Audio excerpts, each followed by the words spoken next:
उर्दू अदब, उर्दू शायरी और उर्दू गज़ल की कोई हिमालयाई चोटी है तो उस चोटी पर जिस शख्सियत का परचम लहरा रहा है उस शख्सियत का नाम प्रोफेसर वसीम बरेलवी है। सारी उर्दू दुनिया इस वक्त बाअदब रहा करती है वसीम बरेलवी के इस्तक़बाल के लिए। उर्दू के जो स्कॉलर्स हैं वो वसीम बरेलवी की शायरी में, उनके अदब में और उनकी नस्र में वो निकात तलाश करते हैं जो इस अहद के अदब की पेशानी पर झूमर की तरह जो निकात चमक रहे हैं वो वसीम बरेलवी की नस्र में और उनकी शायरी में जो है अहले इल्म उसे तलाश करने की कोशिश करके उस पर कुछ लिख कर अपने को मोतबर बनाने के लिए कोशा है। वो शख्सियत प्रोफेसर वसीम बरेलवी जिन्हें हम देख के बाअदब हो जाते हैं, उनका इस्तक़बाल कीजिए।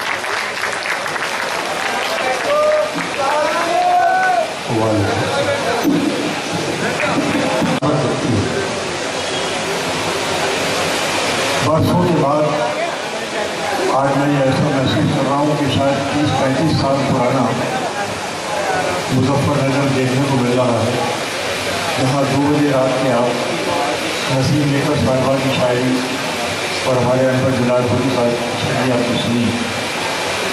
तो इससे अंदाज़ा होता है कि मुजफ्फरनगर का जो मिजाज बरसों पुराना था वो लौट आया है और शायरी से आप लोग हमाहंग होने के लिए तैयार हैं। एक बात मैं इधर मुशायरों में कह रहा हूँ, इससे पहले कि शेर पढ़ूँ, अमीर आलम साहब तशरीफ फरमा है। एक बहुत जिम्मेदारी के साथ मैं बात कहना चाहता हूँ कि हमारा ये सदियों का तहजीबी विरसा है जो मुशायरे की शक्ल में हम तक पहुँचा है। पुराने ज़माने के तकाज़े थे कि मुशायरे रात को 10 और 11 बजे शुरू होकर सुबह तक चला करते थे। अब ज़माना इसकी इजाज़त नहीं देता। अगर आपको उर्दू ज़ुबान और उर्दू तहजीब को जिंदा रखना है, नई नस्लों तक इसको पहुँचाना है, तो मैं समझता हूँ इसका वक्त बदलना चाहिए। अब बजाय रात के 10 बजे के इसको शाम को 7 बजे शुरू होना चाहिए और 10-11 बजे तक मुशायरे खत्म हो जाना चाहिए। तब तो हमारी नई नस्ल तक हमारी ज़ुबान और हमारी तहजीब पहुँच पाएगी, वरना हम इनके साथ बड़ी नाइंसाफ़ी करेंगे अगर इनको 3-4 बजे तक जगाएंगे अच्छी शायरी सुनाने के लिए। ये मेरी गुजारिश है कि अगर इसके ऊपर हमारे तमाम अहले उर्दू अमल करें तो मैं समझता हूँ हमारी नई नस्ल जिस तरीके से उर्दू से बेगैरा हो रही है करीब आ जाएगी। ये मेरी एक जिम्मेदारी थी जिसमें मैंने आकर आपकी इजाज़त से मैं शेर पेश करता हूँ। बहुत इनायत नवाजिश आपने मेरी बात की तारीफ फरमाई और खुदा करे कि ये बात जो है आपसे होती हुई और लोगों तक पहुँचे और इस तहजीबी विरसे को बचाने में इस पहलू के ऊपर जरूर गौर किया जाना चाहिए। इसकी तरफ मैंने आपको बहुत सही मशवरा है। नहीं, ये यकीन कीजिए, मैंने पाकिस्तान में अभी पिछले दिनों मार्च में बात की। मैंने कहा आप नई नस्ल को इतना मौका तो दीजिए कि आपकी ज़ुबान और तहजीब से जोड़ सके। आप उसको वक्त तो दीजिए। आप 4 बजे शायरी सुनवाएंगे तो कैसे मुमकिन है कि वो अदब और शायरी से और अदब की ज़ुबान से जुड़ सके। तो ये एक बहुत बड़ी जिम्मेदारी की चीज़ें मैं अदा कर रहा हूँ। आइए मैं आपकी खिदमत में भी शेर पेश करता हूँ। इस शेर से आगाज़ करता हूँ कि मैं बोलता गया हूँ वो सुनता रहा खामोश। मैं बोलता गया हूँ वो सुनता इस वक्त तक आप वजह नहीं बैठे, मैं पूरी कोशिश करूँगा कि आपको खिदमत कर सकूँ, बस शेरों तक आप पहुँचे। मैं बोलता गया हूँ वो सुनता रहा खामोश, ऐसे भी मेरी हार हुई है कभी। अरे वाह वाह वाह वाह।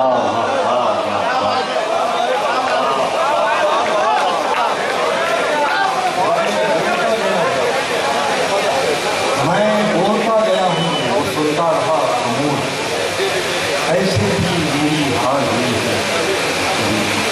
बहुत शुक्रिया धन्यवाद। आइए और ये सुनाता हूँ कि खुद को मनवाने का मुझको भी हुनर आता है। वाह वाह।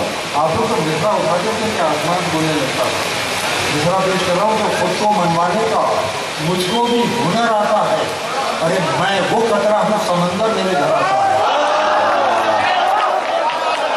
वाह वाह वाह वाह वाह वाह।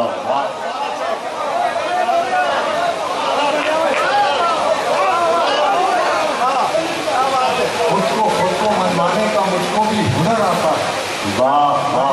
वो कतरा हूँ समंदर में घर आता हूँ। वाह वाह। और यह अजीब व गरीब का ज़मीन है, यहाँ पर मैंने शायद हुई साहब से देखा है मुझे कैसी कैसी शख्सियतों से यहाँ मुलाकातें हुई हैं। यार मेरा पूरा दौर यहाँ पर गुजरा।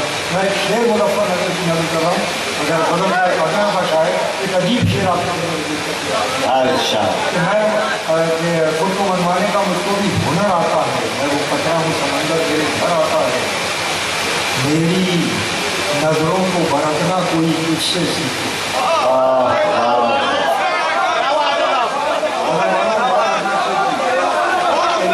मेरी नज़रों को बरतना कोई तुझसे सीखे, जितना मैं देख सकूं उतना नजर आता है।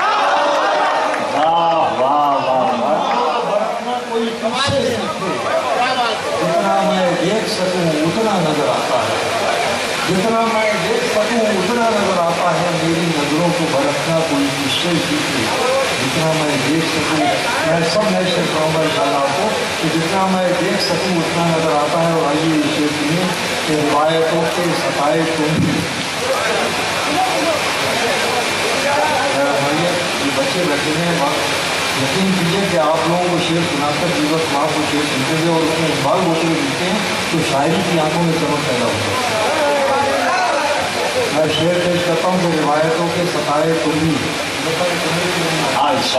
रिवायतों के सताए तुम भी, पुराने पन के शिकार हम भी। वाह वाह। रिवायतों के सताए तुम भी, पुराने पन के शिकार हम भी। न तुम ही अपनी हदों से निकले, न खुद के कर पाए प्यार हम भी। क्या गजल सुनी जा रही है। रिवायतों के सताए तुम भी, पुराने पल के शिकार हम भी। न तुम ही अपनी हदों से निकले, न खुद के कर पाए प्यार हम भी। न तुम ही अपनी हदों से निकले, न खुद के कर पाए प्यार हम भी। ये हमने, देखिए बात कहाँ पहुँचेगी मुलाजा बताएंगे। ये हमने तुमने जो दूरियाँ हैं, ये हमने तुमने जो दूरियाँ हैं। आइए शक्ल करवाइए कि ये हमने तुमने जो दूरियाँ हैं, तो आओ इसका सबब भी जाने। बहुत अच्छे बहुत अच्छे। कि हमने तुमने जो दूरियां हैं तो आओ इसका सबब भी जाने। किसी के हाथों में तुम भी खेले हुए, किसी के शिकार हम भी। अरे वाह वाह वाह वाह वाह। दूरियां वाह वाह। ये हमने तुमने जो दूरियां हैं तो आओ इसका सबब भी जाने। किसी के हाथों में तुम भी खेले हुए, किसी के शिकार हम भी। तना तनी से तो बात होते न जाने ले जाएगी कहाँ तक। वाह वाह वाह। मेरे जिन हजरात को तशरीफ दे रहा है प्लीज़ जल्दी चले जाएँ, थोड़ा सा मौका दें। ये बहुत जिम्मेदार लोग इस पर बैठे हुए यहाँ सुन रहे हैं, तो थोड़ी जल्दी प्लीज़ करें। हाँ, अगर जाना चाह रहे हैं दूर चले जाएँ, लेकिन अगर आप ठहरे में हैं तो थोड़ी देर तवक्कुफ फरमाएँ कि ये हमने तुमने जो दूरियाँ हैं तो आओ इसका सबब भी जाने। किसी के हाथों में तुम भी खेले हुए, किसी के शिकार हम भी हुए, किसी के शिकार हम भी। तना तनी से तो बात बढ़ती न जाने ले जाएगी कहाँ तक। तना तनी से तो बात बढ़ते न जाने ले जाएगी कहाँ तक। तुम्हारे लहजे में आजिज़ी हो तो मान जाएंगे हार हम। अरे वाह वाह वाह वाह वाह। भाई जिंदाबाद वसीम भाई। वाह वाह वाह। गजल में क्या क्या मशवरे हैं साहब। तना तनी से तो बात बढ़ते न जाने ले जाएगी कहाँ तक। तुम्हारे लहजे में आजिज़ी हो तो मान जाएंगे हार हम भी। रिवायतों के सताए तुम भी, पुराने पन के शिकार